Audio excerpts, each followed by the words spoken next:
In Montana and Wyoming, coal is king. The coal-rich Powder River Basin provides 43% of all the coal used in the United States. 3 of the country's 6 biggest coal mines operate here. In Wyoming, 1 in 6 workers is employed in coal development. But today's coal market is changing quickly. Too quickly, apparently, for coal giants Peabody, Arch, and Alpha.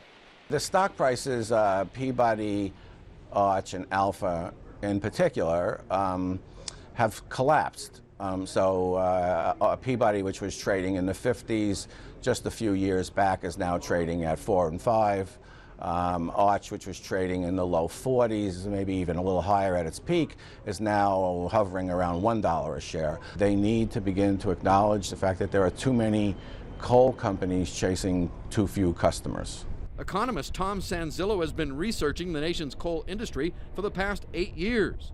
He says the realities of today's global economy requires a whole new way of thinking. Many of the companies involved still believe that bigger is better, but really what is better and what will work better is being smaller and smarter. In southeastern Montana, Cloud Peak Energy's Spring Creek mine is Montana's biggest producer.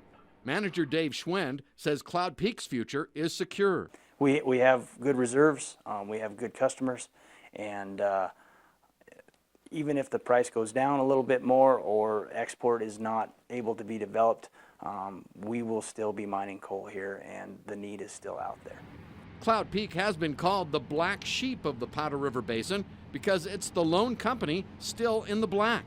We manage our costs, we keep everybody safe, and in the meantime, what that translates to is a lower cost per ton to produce, and that makes us able to make better decisions in the future. Tiny efficiencies, such as saving seconds by filling the haul trucks as they get into position, and equipping the huge drag lines and shovels with hyper-precision GPS, with accuracy down to centimeters to ensure precise placement and operation. Here at Spring Creek, they load 3 to 4 coal trains every day. Each of these cars can haul up to 120 tons of coal, and they're weighed precisely down to within 50 pounds of each other. Last year, 17.5 million tons of coal was hauled away from the Spring Creek mine en route to power plants in Michigan, Wisconsin, and through British Columbia, eventually on to Japan, South Korea, and Taiwan. Cloud Peak and its 3 mines in the Powder River Basin produces enough coal to provide 1 hour of America's daily electrical needs. On special assignment, I'm Jay Cohn reporting for MTN News.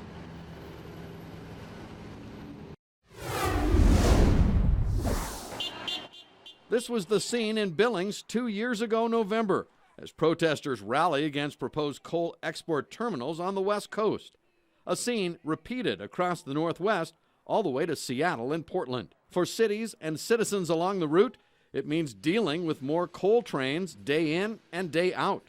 For Billings, an estimated 27 to 36 trains a day within 5 years. With the U.S. coal market shrinking, coal companies know the key to their future is Asia, where high-quality U.S. coal is in demand.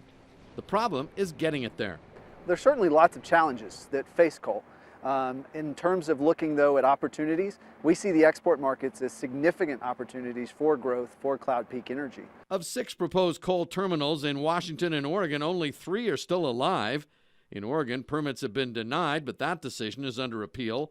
Both Washington ports, the Millennial Terminal near Longview and the Gateway Pacific north of Seattle, are mired in a sea of environmental reviews. Currently, the world market price for coal is at its historic low. That means there's not much of a market around the world. It means the market is oversupplied. It means it will be quite difficult for any new entrants to get in. Just 5 years ago, the coal future in Montana looked a whole lot rosier. The state land board leased the Otter Creek coal tracts near Ashland to Arch Coal for $86 million up front. That deal was based on $15 a ton. Today, coal is selling for $13.50 a ton. I think we're going to look back and say we were lucky to get $86 million or whatever it was, because I don't think coal companies now are in a financial position to bid up an Otter Creek formation. And frankly, they don't need it. The Otter Creek deal promised billions in taxes and royalties to the state, $250 million a year in economic benefits, according to Governor Schweitzer, $5 billion over the life of the mine. But last year, Arch Coal lost $553 million. In 2013, it reported losses of $736 million. I think there will always be a coal demand, but I think it's going to be a real rough business. And I think some of these companies are going to have a hard time surviving. 5 years from now, who knows? 5 years ago, it made some sense. It doesn't now. Industry analysts say Arch is in a hunker-down mode. Its Montana lease features a 10-year window for the Otter Creek mine to open and requires the company to spend $2 million a year toward developing the coal tracks. There are no new market signals that I can see, or that I think even Arch could see in the current environment, that would warrant a new mine. In Billings, I'm Jay Cohn reporting on special assignment for MTN News.